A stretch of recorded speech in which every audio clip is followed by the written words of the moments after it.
नमस्कार, गरुड झेप न्यूजमध्ये आपले स्वागत आहे। संभाजीनगर जिल्ह्यातील सगळ्यात शेवटचा तालुका म्हणजे सोयगाव तालुका।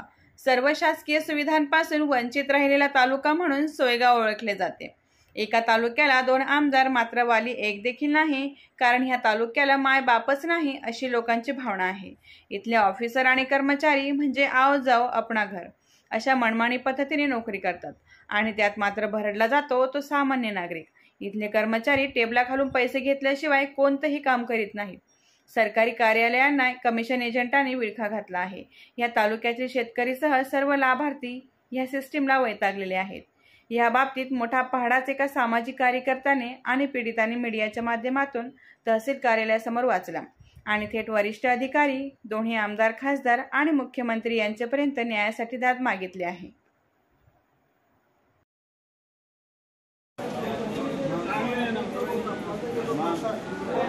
आदेश द्यायला पाहिजे होता किंवा मग मी विशाल सुदाम बिंदवाल, राहणार गोंदेगाव, तालुका सोयगाव, जिल्हा संभाजीनगर। आज सोयगाव तहसीलच्या पुढे व्हिडिओ काढण्याचे कारण एकच आहे। मी स्थायी संभाजीनगरला झालेलो आहे आणि वडीलपार्जित जमीन जी माझ्या आईने हक्क सोड करून, रजिस्ट्री हक्क सोड करून 3 महिने झालेले आहे, तरी इथं 3 महिन्यात कोणीही आम्हाला भेटत नाहीये, अधिकारी येत नाहीयेत आणि उडवाउडीचे उत्तरे दिले जात आहेत।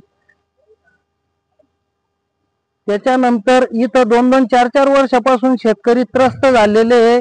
इथं खालपासून तर वरपर्यंत कोणी रिश्वत मागत आहे, रिश्वत देऊन सुद्धा काम होत नाहीये।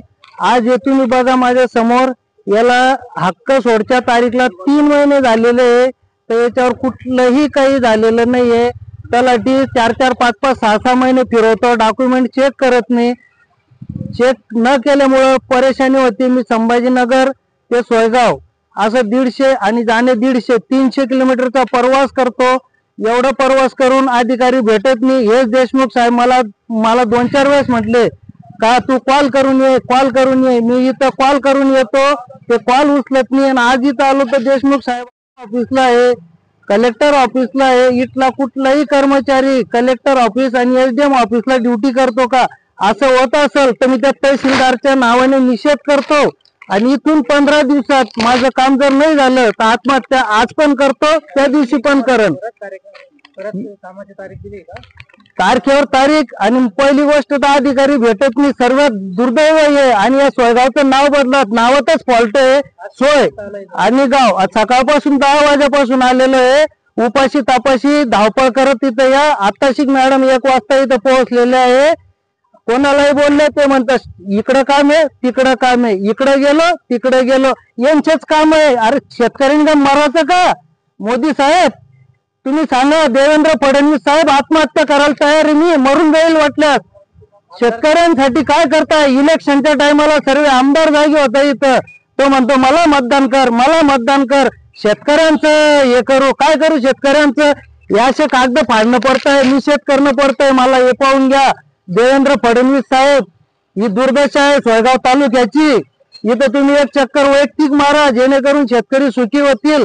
80-80, 90-90 वर्षाचे म्हातारी इथं दिवसभर लटकत आहेत। इथं कुठे एक आजी होती आता 80-80 वर्षाचे। इथं कुठलाही अधिकारी काम करत नाहीये। साधं राशन कार्ड मध्ये नाव ऍड करायचं असेल तर 10 चक्र मारणं पडतायत। ते म्हणतात या साहेबाच्या हातात, तो म्हणतो त्या साहेबाच्या हातात। इथं का मरायचं का? इथं खायला पैसे नाही, यांना पैसे द्यायचे का? इथं खालपासून तर वरपर्यंत पैसे मागताय। पैसे देऊन सुद्धा काम होत नाहीये। आत्महत्या करायला मी तयार आहे। आज म्हटलं तर आज आत्महत्या करून घेईल मी। याला सर्वस्वी जबाबदार तहसीलदार मॅडम राहील। प्रत्येक अधिकारी म्हणतो कॉल करून ये, कॉल करून ये, लांबून यायचं तर कॉल करून ये। कशाचा कॉल करून ये? कॉल करा, हे कॉल उचलत नाही, कॉल उचलत नाही। परत म्हणलं उपाशी तापाशी बिना चहाचे येऊन बसतायत आणि इथं कोणाचेच काम होत नाहीये। अर्धे कर्मचारी फक्त इथं 2च प्रकारचे कर्मचारी भेटल, ज्यांना काम येत नाही आणि ज्यांना रिश्वत घ्यायची तेच कर्मचारी इथं भेटल। इमानदार याच्यात कोणीच नाहीये। असं असेल तर मला सांगा, मी आत्महत्या करून टाकल त्याच्या समोर। का ज्यानं म्हणलं काम झाले पाहिजे। बॉन्डवर करून आहे ना, ते म्हणतं बॉन्डवर चालत नाही। 6 महिने तो तलाठी फिरवतो, राऊत तलाठी 6 महिने फिरवलं त्याने मला। इकडं काय नाही तिकडं काय नाही. अरे तू गोंधळगावला नेमणूक तू गोंधळगावला ये ना. कॉल केला तर सोयगावला आहे, सोयगावला म्हटलं तर कलेक्टर ऑफिसला आहे. ही दुर्दशा सोयगाव तालुक्याची झालेली आहे. इलेक्शनच्या टायमाला सिल्लोड जालना आमदार खासदार पाय पडायला येतात त्या टायमाला शेतकऱ्यांचे. आणि मग म्हणता आम्हाला मतदान करा, आम्हाला मतदान करा. आणि 5 वर्ष कोणी आमदार पाहत नाही. तुम्ही कुठलेही कामं पहा, कुठलेही कामं सर्व असेच काम आहे सोयगाव तालुक्याचे. अर्धे अधिकारी इथं कोणीच भेटणार नाही. इथं आले ते म्हणतात ट्रेनिंगला गेलं, इकडे गेले तिकडे गेले. अरे बाजार मांडलेला आहे का तुम्ही? बाजार मांडला नसा. शेतकरी रोज बिचारे 400-500 रुपये रोज सोडून इथे येत आहेत, उपाशी तापाशी फिरतायत. साधं पाणी आहे माझ्या तोंडाला सकाळपासून. इथं कमिशन एजंटवर काम करणार कमिशन एजंट मी फिरता मध्ये पैसे घेतात. कुठलेच काम होत नाही. ही दुर्दशा आहे. तुम्ही चॅनलच्या माध्यमातून कोणाला काय सांगितलं? आमदार मी चॅनलच्या माध्यमातून सरळ मोदी साहेबाला सांगाल, मोदी साहेब तुम्ही नियम काढलेले ऑनलाईन केलेले सर्व मान्य आहे. ते म्हणताय का रजिस्ट्री आणि पहिले बॉन्डवरती हक्क सोड करून दिलं. त्या राऊत साहेबांनी मला 6 महिने फिरवलं. 6 महिन्यानंतर त्याने डॉक्युमेंट बघितले. मग म्हणतो रजिस्ट्री हक्क सोड करून आणा. 6 महिन्यानंतर रजिस्ट्री हक्क सोड करून आला. एक आदेश काढायला इथं 3 महिने लागतायत. त्या अधिकाऱ्यांना कॉल करा, ते म्हणता हे इकडे गेला तो तिकडे गेला. मग शेतकऱ्यांनी आत्महत्या करायची का? देवेंद्र फडणवीस साहेब माझी तुम्हाला वैयक्तिक विनंती आहे, पाय पडून विनंती आहे का तुम्ही सोयगाव तालुक्याला या आणि एकदा इथं पहा. हे शेतकरी पहा 86 वर्षाचे शेतकरी आहेत जे मरतायत. त्यांना कोणी पाहत नाही आहे. इथं फक्त पाहिजे इकडे काम आहे, तिकडे हप्त्यात 1 दिवस यायचा, बाकी दिवस गुल्ला भरायचा. हेच इथं चालतंय. काही जरी झालं माझ्या जीवाला, काही जर झालं मला बरं वाईट जर झालं तर याला सर्वस्व तहसीलदार मॅडम जबाबदार राहील. माझ्या काही जीवाला धोका होऊ शकतो. याच्या पुढे माझं जर बरं वाईट झालं तर याला तहसीलदार मॅडम जबाबदार राहील. आणि मी निषेध करतोय. मला काय तारीख दिली तुमच्या? आता मला 9 तारीख दिलेली. ती फाईलच सापडत नाहीये. सकाळपासून ते फाईल शोधणारे थकून गेले, पण ती फाईलच गायब झालेली आहे. आता मग डबल प्रोसिजर करा 3-4-6 महिन्यानंतर. 19 ऑगस्ट पासून तर आतापर्यंत माझ्या इथं 20 चक्र झालेले आहे. माझं कुठलंही काम होत नाहीये. खायला पैसे राहत नाही. याच्यात येऊन घ्या त्याच्यात येऊन घ्या. खूप परेशानी होत आहे. देवेंद्र फडणवीस साहेब काहीतरी करा. आणि या सोयगाववर विनंती करू तुम्ही थोडं लक्ष ठेवा, जेणेकरून या सोयगावचं काहीतरी सोय होईल. बस साहेब धन्यवाद. एवढेच अपेक्षा आहे तुमच्याकडून. तुम्ही सर्व कामं चांगले करतायत. फक्त शेतकऱ्यांसाठी चांगले कामं करा. आमच्या बापाची प्रॉपर्टी आमच्या नावावर नाही होणार तर लोकांची काय होणार आहे? लोकांची गरज आहे लोकांनी. अरे माझ्या बापाची प्रॉपर्टी माझ्या नावावर नाही ना. मी काय लोकांची थोडी घेऊन राहिलो का? सरकारी जमिनी घेऊन राहिलो ना. माझ्या बापाचीच माझ्या नावावर निवडून राहिली. कुठलाही अधिकारी उडवाउडीची उत्तरं देतो. हे आणा ते आणा ते आणा ते आणा. काय आणा? मग एकच टायमाला सांगा तुम्ही एवढे डॉक्युमेंट आणा म्हणून. एकच टायमाला हे कामं होतील. फक्त साहेब या व्हिडिओला जास्तीत जास्त शेअर करा, लाईक करा. आज शेतकरी आत्महत्या करायला तयार आहे. आत्महत्या सुद्धा करून गेला. आजच इथं लावणार मी तर आत्महत्याची सुद्धा तयारी करून आलेलो आहे. पण हे संपादक गरुड झेपचे चंद्रकांत मवार साहेब भेटले. त्यांनी बिचारे ते माझ्यासाठी सकाळी 10 वाजेपासून बसलेले आहे. त्यांच्या शब्दानुसार, त्यांच्या शब्दाप्रमाणे, त्यांच्या शब्दावर सांगण्यानुसार मी आज आत्महत्या थांबवतोय. पण इथून 15 दिवसात 10 मेला इथंच आत्महत्या करेल हे सोयगावमध्ये जाहीर बोलतो मी. आज जाहीर 10 तारखेला इथंच आत्महत्या करेल हा माझा शब्द आहे. मी एक सामाजिक कार्यकर्ता असून सामाजिक कार्यकर्त्याची ही दशा आहे. ते बिचारे जे 80-90 वर्षाचे जे बाबा आहे ज्यांना काही समजत नाही, त्यांना तर इथं फक्त छुट्याच्या गिनतीत काढलं जातं. ते गिरणीमध्ये कसं टाक ज्वारी, टाक बाजरी, टाक उडद, टाक मूग तसं इथं पिळणं लावलेलं आहे. इथं कर्मचारी तुम्हाला भेटणार नाही. मंगळवार सोडून तुम्ही इथं या, तुम्हाला कर्मचारी भेटले याला मी सर्वस्वी जबाबदारी मी घेतो. कुठला कर्मचारी जर भेटला एका हप्त्यात त्याला मी जबाबदार राहील. मला पुरे टेबल दाखवून द्या, मी जबाबदारी घेतो. इथं पुरे अधिकारी हजर आहे म्हणून. इथं कोणी भेटत नाही. कॉल केलं कोणी म्हणतो मी इकडे गेलो तिकडे गेलो, इकडे गेलो तिकडे गेलो. हे फक्त इथं ताळमेळ म्हणजे वरण भात बट्टी चालडे बट्टी खाणं तशी प्रकारे इथं चालू आहे. तू माझं जात मी तुझं जागतो, तू बोलू नको मी बोलत नाही. म्हणजे तेरी बी चूक मेरी बी चूक. जो टेबल खालून चालतो त्याच काम होईल तर होईल नाही तर पेंडिंग पडून राहील अशी इथं दुर्दशा लावलेली. आता या आजी भाऊ यांचे वय आहे का? हे बिचारे शेतकरी 80 90 वर्षाचे शेतकरी इथं ज्यांना कोणाचं माझ्या आईचं बायपास ऑपरेशन होऊन इथं दिवसभर आम्ही बसलेलो आहे. इथं कुठलाही अधिकारी भेटत नाही आम्हाला. ही दुर्दशा सोयगाव तालुक्याची आहे आणि राजकारणी पण तसेच आहे. पहिले राजकारणी कन्नडचे संजना जाधव ताई, तुम्हाला माझी वैयक्तिक हात जोडून विनंती आहे, तुम्ही या व्हिडिओला बघितल्यानंतर तुम्हाला माहीत झाल्यानंतर तुम्ही वैयक्तिक लक्ष घाला. हर्षवर्धन दादा हे बिचारे शेतकऱ्यांसाठी मरमर करतात, तसं करून हे अधिकारी इथले सुधारतील. त्याच्यानंतर पालकमंत्री साहेब संजय शिरसाट साहेब, तुम्ही पण याचं थोडं लक्ष द्या.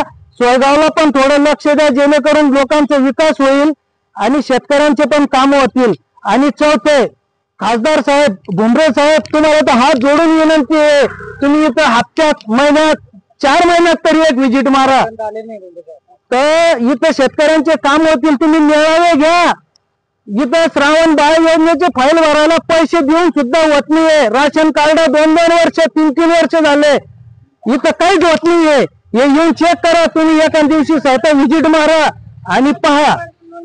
हे पहा आजी राशन कार्ड साठी शेतनी घरणी तरी आजीला राशन कार्ड नाही, राशन मध्ये नाव वाढ होत नाहीये. ही दुर्दशा असून त्या आजीला राशन कार्ड नाहीये. ही दुर्दशा सोयगाव तालुक्याची आहे. सकाळपासून येऊन बसलेले किती चालू करून द्या म्हणून 500 रुपये भरले. 500 रुपये भरले चालू करून द्यासाठी, तरी अजून राशन कार्ड चालू झालेलं नाहीये. आता इथे कोण ओळखतो का त्यांना? त्यांना दाखवा, त्यांना गच्ची मारून बाहेर आणा. त्या बाहेर आता काही राज्य नाहीये. 3 महिने झाले राशन बंद झालं, 2 महिने झाले. इथं सर्व फिरवी चालते. ज्यांना पैसे दिले तुम्ही त्याचं नाव सांगा. त्या तहसीलदार आलेली आहे. तहसीलदार बोलून आजी नाव सांगा कोणाला दिल ते. इथं असे बी आहे, माझ्याजवळ व्हिडिओ आहे 5-5. काय म्हणलं तुम्हाला? का म्हणे तुम्ही किती तपासा म्हणे, कांबळ्याकडे जा तपासा म्हणे, तर तपासाचं पण हातात घेत नाही कोणी. सकाळपासून बिघड चालते यायला मी. बोल आजी, बोल बोल बोल बोल काय बोला आता डबल. सकाळपासून मी आले तर मग कोणी एक कार्ड हातात घेत नाहीये. 500 रुपये देऊन हे अर्ज भरेल इथे सोयगाव. हा हे काय तुमचे नगरसेवक तुमची मदत करता नाही का? दुकानदार कोणता? तो नाना काळे. तो म्हणतो बंद झालाय वरूनच. मग तहसीलदार तुमचे भूमिहीन आहे का तुम्ही? भूमीने बेकार आहे. काय पाहिजे चालून देईल का म्हणे? हा 500 रुपये घेतले चालून दे. हा तुमचं याचं काम नाही म्हणेन मी. 2 महिने झाले चक्र मारते. आज राशन कार्ड मध्ये तपासलं मी दुकानामध्ये. लहान का खाऊ राहिल्यामध्ये पैसे. तहसीलदाराची खुर्ची बाहेर आणून शिरगावली पाहिजे, कारण या मंगेश साबळे एक असा नेता आहे आणि तुम्हाला मिळणार नाही. मी आज गायरान धारक साठी मी तालुका अध्यक्ष लालबावटा शेतमजुरींचा. मी मंत्र्याला बी गेलो होतो भाऊ, मंत्री बी कोणी ऐकून घेत नाही. आम्हाला ते विस्तार अधिकारी मेने तहसीलदाराला बोलून कोणते कर्मचारी आपलं ऐकून घेत आहे का? नित्ता तुम्ही आता देवेंद्र साहेबाला आमची हात जोडूनची विनंती आहे. माझे गायरान धारक परेशान आहे, शेतकरी परेशान आहे. शेतकरी राजाला शेतकरी म्हणतात, त्याचं काम होत नाही. यांचं काम पटकन झालं पाहिजे. यांचं न पैसा देता फुकट काम झालं पाहिजे. आणि जो प्रायव्हेट मादरचो द्या तहसील मध्ये आहे त्याच्या गांडीवर लात मारून काढलं गेलं पाहिजे. हे नौकर वर्ग कशासाठी आहे? जो मोठा अधिकारी आहे तो कधीच येत नाही तहसीलला. जो फक्त कोणत्याचे चपराशी, तो झाडझूड करणारा, तो संभाजी, हे बाकीचे 2-4 जण कायम दिसतात, पण बाकीचे नालायक तर कोणीच दिसत नाही. यांना कितीही बोलू तोंड कोरडं पडतं भाऊ, कितीक सांगा. इतकं बोलून माझं 2 शब्द संपवतो. जय हिंद, जय भारत.